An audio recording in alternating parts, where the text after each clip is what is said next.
यामिनी का एक हाथ युग ने थामा हुआ था। यामिनी दूसरे हाथ से तारा का हाथ थाम लेती है और वो तीनों एक साथ आगे कदम बढ़ाने लग जाते हैं। उन्हीं के पीछे पीछे कछुआ और अभिमन्यु भी जाने लग जाते हैं। सुबह हो गई थी और इस तरफ मेहंदी पथार जनरल हॉस्पिटल में वर्चस्विनी बेड पर बेहोश पड़ी हुई थी। उसे ग्लूकोज की बोतल चढ़ाई गई थी। पिछले 3-4 दिनों से वो बेहोशी थी। उसने एक बार भी अपनी आंखें नहीं खोली थी। उसी के सामने कुर्सी पर चटर्जी बैठा हुआ था, जो पिछले 3-4 दिनों से रोज सुबह ड्यूटी जाने से पहले उससे मिलने आया करता था, ये देखने की वर्चस्विनी को होश आया या नहीं आया। चटर्जी के मन में वर्चस्विनी के लिए बड़ी रिस्पेक्ट थी, जो गुजरते वक्त के साथ और बढ़ गई थी। चटर्जी ने अपने हाथों में फूलों का बुके पकड़कर रखा हुआ था। चटर्जी कुर्सी पर से उठता है और वही बुके वर्चस्विनी के सिरहाने के बगल में जो टेबल था उस पर रखते हुए कहता है, आप जल्दी ठीक हो जाइए मैम। पुलिस स्टेशन में सब आपके आने की राह देख रहे हैं, जल्दी ठीक हो जाइए। इतना कहकर चटर्जी मायूसी के साथ वर्चस्विनी की तरफ देखता है, इस उम्मीद से कि वो ठीक हो जाए। जरा सा तो उसके शरीर में मूवमेंट हो, पर जब कुछ नहीं होता तो वो अपना मायूसी भरा चेहरा लेकर ही वहां से जाने लग जाता है। चटर्जी अभी कमरे के दरवाजे तक पहुंचा ही था कि तभी उसे कुछ चीज नीचे गिरने की आवाज सुनाई देती है। जब वो पीछे मुड़ता है तो देखता है कि फर्श पर वही बुके पड़ा हुआ था जो कुछ देर पहले उसने टेबल के ऊपर रखा था।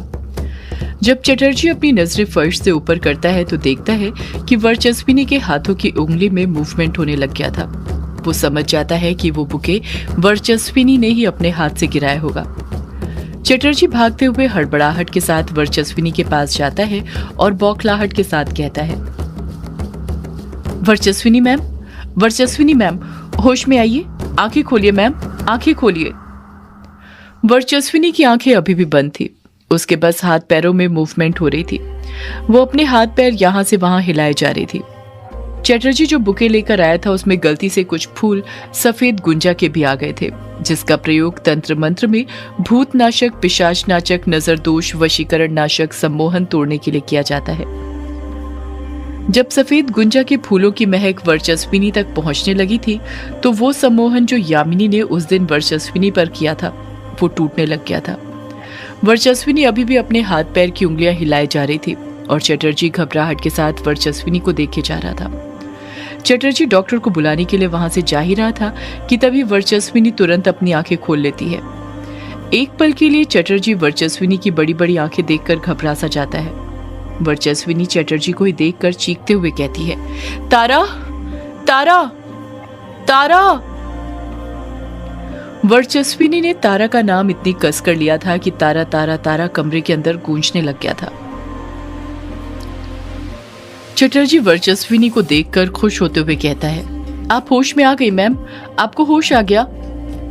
वर्चस्विनी लेटे हुए ही कहती है, मेरी बच्ची, मेरी बेटी तारा कहाँ है, कहाँ पर है तारा? चटर्जी वर्चस्विनी की बातों को गौर से सुनते हुए जवाब देता है, वही तो मैं जानना चाहता हूँ मैम कि तारा कहाँ पर है। वर्चस्विनी कुछ कहती उससे पहले ही चटर्जी वर्चस्विनी को अतीत की बातें बताते हुए कहता है, मुझे आपसे काम था और मैं बार बार आपको कॉल कर रहा था। रिंग तो जा रही थी पर कोई कॉल नहीं उठा रहा था। मैंने आपके लैंडलाइन नंबर पर भी कॉल किया था पर वो भी कोई नहीं उठा रहा था। मैं समझ गया था कि कुछ ना कुछ गड़बड़ तो जरूर है, इसलिए दौड़ा भागा आपके घर की तरफ निकल गया। जब आपके घर पहुंचा तो देखा दरवाजा पहले से खुला हुआ था। जब अंदर घुसा तो फर्श पर आप बेहोश पड़ी हुई थी। पहले मुझे लगा घर में चोर घुस आए हैं, पर घर के सामान को अपनी जगह पर सुरक्षित देखकर मेरा ये भ्रम पूरी तरह टूट गया। मैंने पूरे घर में तलाशा पर कोई नहीं मिला, तारा भी नहीं। फिर मैंने जितनी जल्दी हो सके आपको हॉस्पिटल शिफ्ट करवा दिया। उस दिन से आज आपको होश आया है। वर्चस्विनी मैम, तब से लेकर आज तक आप बेहोश ही थी। पता नहीं आपको क्या हो गया था। ईश्वर का शुक्र है कि उन्होंने आपको ठीक कर दिया। चटर्जी वर्चस्विनी पर अपनी नजरें टिकाते हुए कहता है, उस रात क्या हुआ था वर्चस्विनी मैम? आप बेहोश कैसे हो गई थी? और तारा कहाँ पर है? मैंने उसे बहुत ढूंढा पर वो कहीं नहीं मिली। पता नहीं कहाँ है वो, किस हालत में है। चटर्जी की ये बात बोलते ही वर्चस्विनी अपने दिमाग पर जोर देने लग जाती है और उसे उस रात की सारी बात याद आने लग जाती है। उसे याद आता है कि उसने दरवाजा खोला था और यामिनी की आंखों में देखते ही वो बेहोश हो गई थी। यामिनी ने उसे सम्मोहित कर दिया था। वर्चस्विनी डरते हुए हड़बड़ाहट के साथ कहती है, वो ले गई, वो मेरी तारा को ले गई, वो ले गई मेरी बेटी को। चटर्जी तुरंत पूछता है, कौन वर्चस्विनी मैम, कौन ले गई तारा को? वर्चस्विनी हिचकिचाते हुए जवाब देती है, वो लड़की। चटर्जी बौखलाहट के साथ पूछता है, कौन लड़की वर्चस्विनी मैम, कैसी दिखती थी वो? वर्चस्विनी यामिनी का चेहरा याद करने लग जाती है और उसके दिमाग में जो पहला शब्द आता है, यामिनी का चेहरा याद करके वो बोल पड़ती है, देवी की तरह। जैसे ही चटर्जी वर्चस्विनी के मुंह से ये बात सुनता है, वो भी एकदम चुप हो जाता है। वर्चस्विनी बड़बड़ाते हुए चटर्जी से कहती है, मेरी बेटी को ढूंढो चटर्जी, मुझे मेरी तारा चाहिए। मेरी बेटी पता नहीं कहाँ है, किस हालत में होगी, ठीक भी होगी या नहीं, मुझे बहुत डर लग रहा है चटर्जी। चटर्जी वर्चस्विनी को सहानुभूति देते हुए कहता है, आप घबराइए मत मैम, हम तारा को ढूंढ लेंगे, आप डरिए मत। चटर्जी ने इतना कहा ही था कि तभी चटर्जी का फोन बजने लग जाता है। चटर्जी अपना फोन उठाते हुए कहता है, हेलो। फोन की दूसरी साइड से कोई चटर्जी से बात करने लग जाता है। जैसे जैसे चटर्जी बात करते जा रहा था, उसके चेहरे के एक्सप्रेशन बदलते जा रहे थे। वो हैरान होते जा रहा था। चटर्जी फोन पर बात करते हुए कहता है, पर वो। चटर्जी अपनी बात पूरी करता उससे पहले ही दूसरे साइड से कोई उसकी बात को काट देता है और चटर्जी चुप हो जाता है। चटर्जी बात खत्म करते हुए कहता है, ठीक है, हम आते हैं। इतना कहकर चटर्जी फोन रख देता है। जैसे ही चटर्जी फोन रखता है, उसके माथे पर परेशानी की लकीरें और बढ़ जाती हैं। वो और ज्यादा परेशान हो जाता है। तारा के लापता होने की बात जानकर वो इतना परेशान नहीं हुआ था जितना फोन पर बात करने के बाद हो गया था। और चटर्जी की ये परेशानी कहीं ना कहीं वर्चस्विनी ने भी महसूस कर ली थी।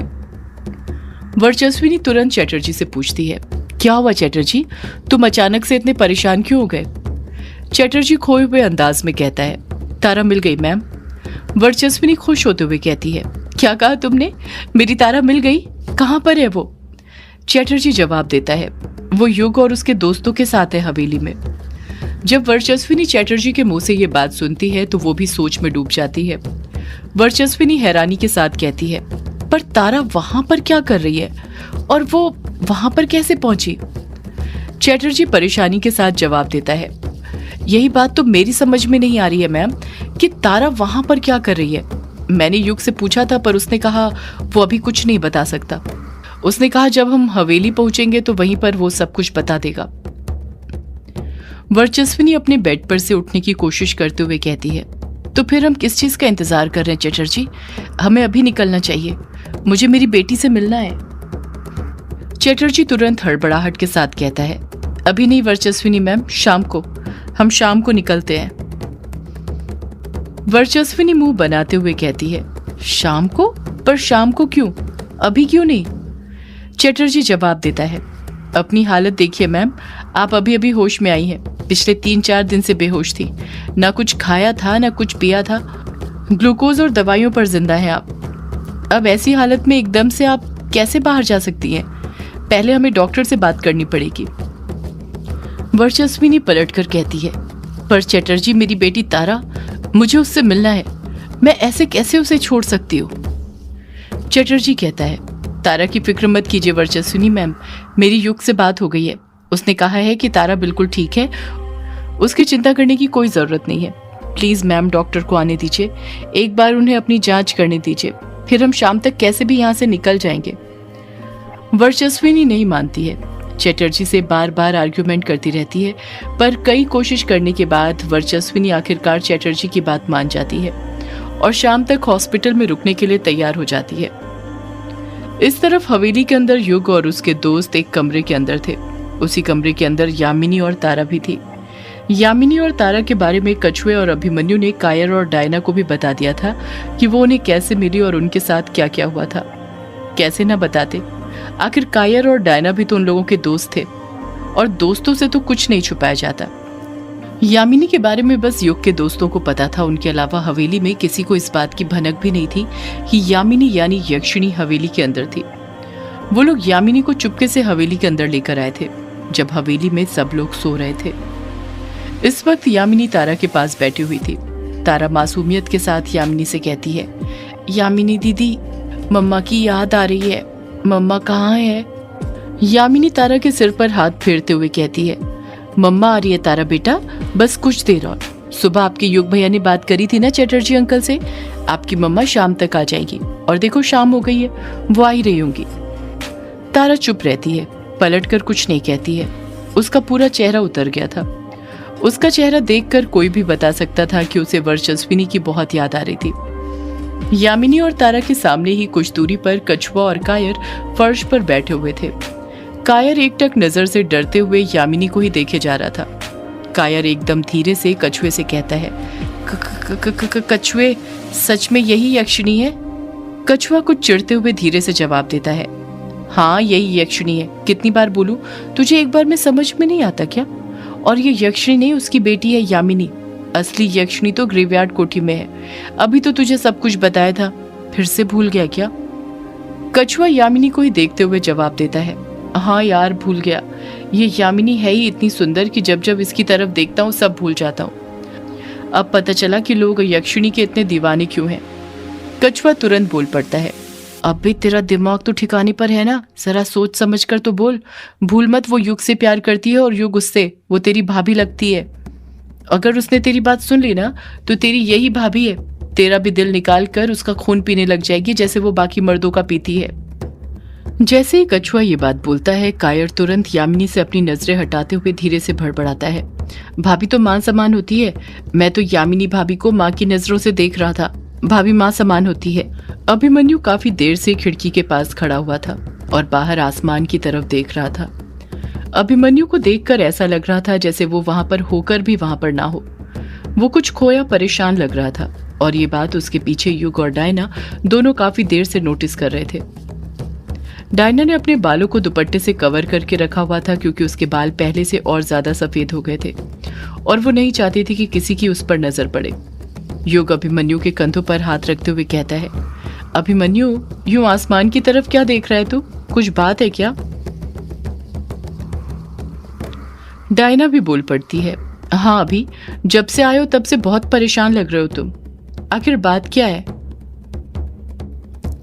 अभिमन्यु आसमान की तरफ ही देखते हुए जवाब देता है, मुझे उस काले साई की बातें बहुत परेशान कर रही हैं। कुछ समझ नहीं आ रहा वो ऐसा क्यों बोल रहा था। युग तुरंत हड़बड़ाहट के साथ कहता है, कैसी बात है अभिमन्यु? क्या बोल रहा था वो? अभिमन्यु जवाब देता है, तूने सुना था ना, वो बार बार कह रहा था ब्लड मून की रात होगी, खून की रात। आखिर वो ऐसा क्यों बोल रहा था? कोई कुछ कहता उससे पहले ही कछुआ तुरंत कायर के पास से उठते हुए अभिमन्यु के पास जाते हुए कहता है, हाँ अभिमन्यु तूने सही कहा। वो बार बार यही बात दोहराया जा रहा था कि ब्लड मून की रात होगी, खून की रात। ब्लड मून की रात होगी, खून की रात। कछुए के साथ ही कायर भी अपनी जगह पर खड़े हो जाता है और अभिमन्यु की तरफ कदम बढ़ाते हुए कहता है, इसका मतलब ये हुआ कि वो फिर से हमें कोई पहेली दे रहा था। युग हैरानी के साथ कहता है, पहेली? कैसी पहेली? कायर जवाब देता है, युग तू भूल गया, उस बार भी उस काले साई ने तुझे पहेली दी थी, वो जीवन मरण वाली। और उससे ही तो हमें पता चला था कि तेरे पापा के शरीर खोजने की शुरुआत कहाँ से करनी है। युग हामी भरने लग जाता है। कायर अपना दिमाग दौड़ाते हुए कहता है, वो काला साया जब भी कोई बात बार बार बड़बड़ाता है उसका कोई ना कोई बड़ा मतलब जरूर निकलता है। कछुआ परेशान होते हुए कहता है, पर इस बात का क्या मतलब होगा भला? ब्लड मून की रात होगी, खून की रात?